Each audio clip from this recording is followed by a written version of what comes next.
I wanted to introduce you today to a game I like to play with my little ones. It is Box in the Box by Learning Essentials. Now, if you'll notice, I have a double-sided spinner and it has directions on it, like up, down, under, far, near, that sort of thing. And it's supposed to be easy to pull the spinner off and flip it, but I can't. I have a hard time with that, so I really don't do it. So we use that sometimes. And then you'll also notice that these match the pieces. So this matches, and these match. Now, that's because these are rhyming words. So square and chair, welcome mat and hat, knee and tree, locks and box. Those are rhyming words. So you could play with either the spinner or with the cards. And there's, of course, different colored cards because they match. So it's rhyming, it's color matching, it's taking turns, it's spatial awareness, it's directions, it is all sorts of wonderful things. And we really like this game. But this game is a little bit challenging for the smaller ones. Perfect for the older ones, not so much for the smaller ones. So that inspired me to make a game that was a little bit easier for my 20-month-old. So the way we play this one, and I also wanted to inspire you to look around your house and see what you have lying around that could be turned into something fun for your kiddos. So I have a chair I got from the Dollar Tree for the dollhouse that I made for my kids. I had a lot of cardboard, so I turned it into a dollhouse. And then I have this box that my now adult child, my college student, gave to me one Christmas when she was probably middle school age. So I've had it for a while. I kept it because I thought it was pretty. And I don't remember what's inside of it, but it was very thoughtful of her. And what I did was I took the directions from the spinner and some index cards, folded these index cards in half and cut them, and then used address labels to put the directions on them. And then I have these. So I took photographs of my kids and used some cardstock that was in a sheet set and packing tape and laminated with packing tape.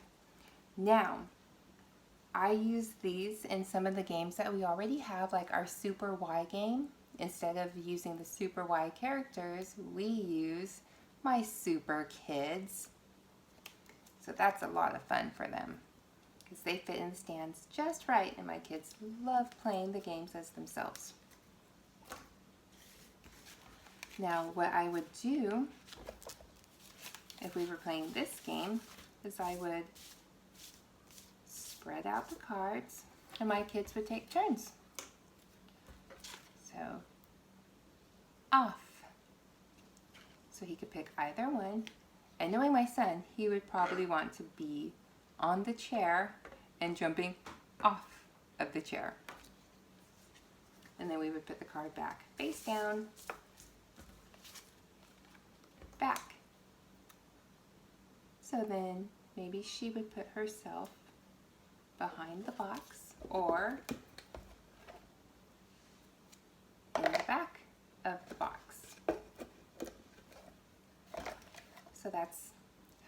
game is played. If you would like, you could also look through magazines and junk mail and try to find things that rhyme. So if you had a Barbie car that you wanted to use, you could find things that rhyme with the Barbie car. So you could do jar, like a jar of jam, so jar and car, a picture of a star, star and car. So if you wanted to go that route, you could, or you could just cut out fun pictures and do the directions and do things like put the, I don't know, put the banana in the car, put the banana on top of the car, put the banana under the car. So it's limited to how creative you can get.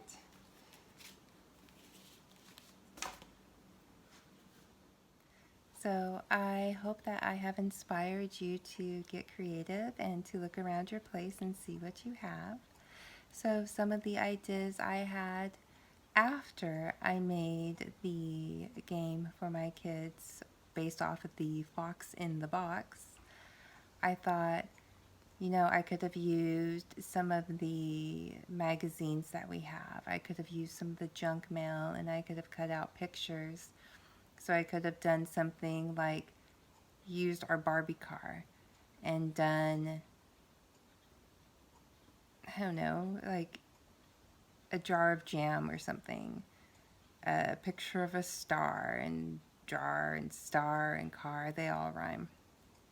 And I also thought about ways that I could make, but of course I didn't have enough index cards.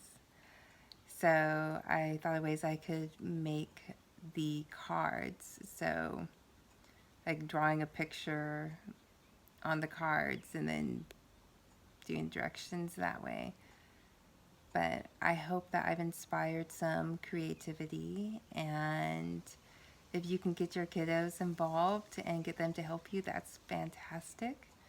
Mine, for the most part, when I start doing something like this, they back off because it's a lot of work sometimes, and they're not as good with scissors as I am. So I hope you've enjoyed my video.